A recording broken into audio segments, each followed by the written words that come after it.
સીતારામ, જય શ્રી કૃષ્ણ બધાયની।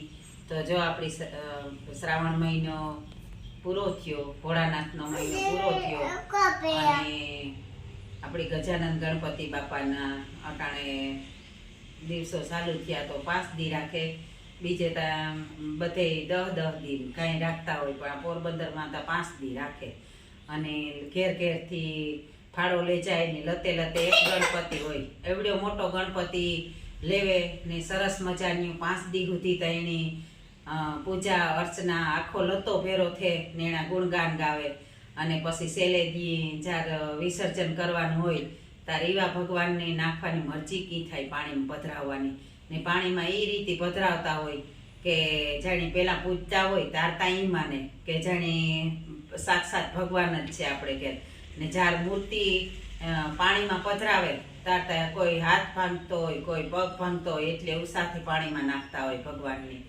અને પધરાવી દે।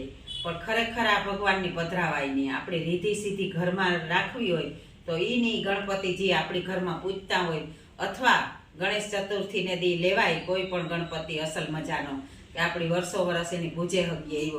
તો અમારે તો જો આ ગણપતિ બાપા છે વર્ષો જૂના છે, તો જો આ રીતના એની પૂજા અર્ચના કરીએ 5 દી, જો કે કાયમ પૂજતા હોય પણ એના દિવસો હે તો આપણે એની અલગથી એક સ્થાપના કરી દઈએ, અલગ સ્થાપના કરીએ। પછી જો લાડુનો ભોગ ધરાવીએ, એની સવાર સાંજે આરતી કરીએ, અમે તો કાયમને એણે આરતી થતી જ હોય।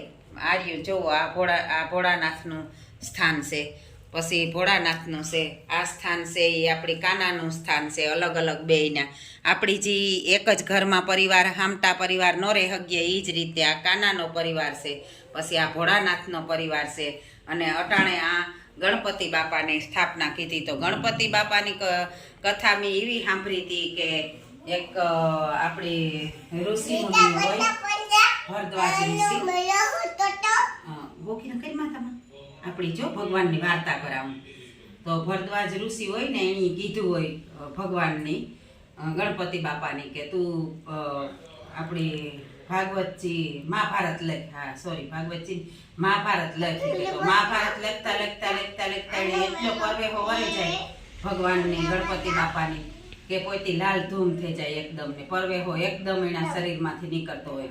તો ભરદ્વાજ મુનિ આવે ને જોવે તો ભગવાનને એટલો બધો પરવેહો વર્યો હોય, પછી ભરદ્વાજ મુનિને થયું કે હાલો હું ભગવાનની ઠંડે પાણીથી નવરાવા, તો એનું શરીરમાંથી આ ગરમી થઈ તો એને સારું થઈ જાય।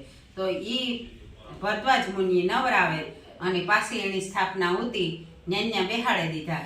તો કોઈ વિસર્જનનું તો એમાં ઉલ્લેખ આવ્યો જ ને, તો એમાં હે ને ઉલ્લેખ છે જ નહીં કે આપણે વિસર્જન કરવું જોઈએ, તો ખરેખર વિસર્જન ન કરાય। આપણી છે કોઈ માણસનું કે કર્યું કોઈ દી ન કરાય, તો આપણા ભગવાનનું વિસર્જન આપણાથી ન થાય કોઈ દી। તો ભગવાનનો જે ઘરમાં ગણપતિ હોય એની કાયમની સેવા પૂજા અર્ચના કરો અને આ 5 દી અલગથી એની પૂજા અર્ચના કરો, અલગથી ગુણગાન ગાવો ને પછી પાછા આપણા મંદિરમાં પધરાવી દો। જય ગજાનંદ ગણપતિ બાપા, જય મંગલમૂર્તિ।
બાય.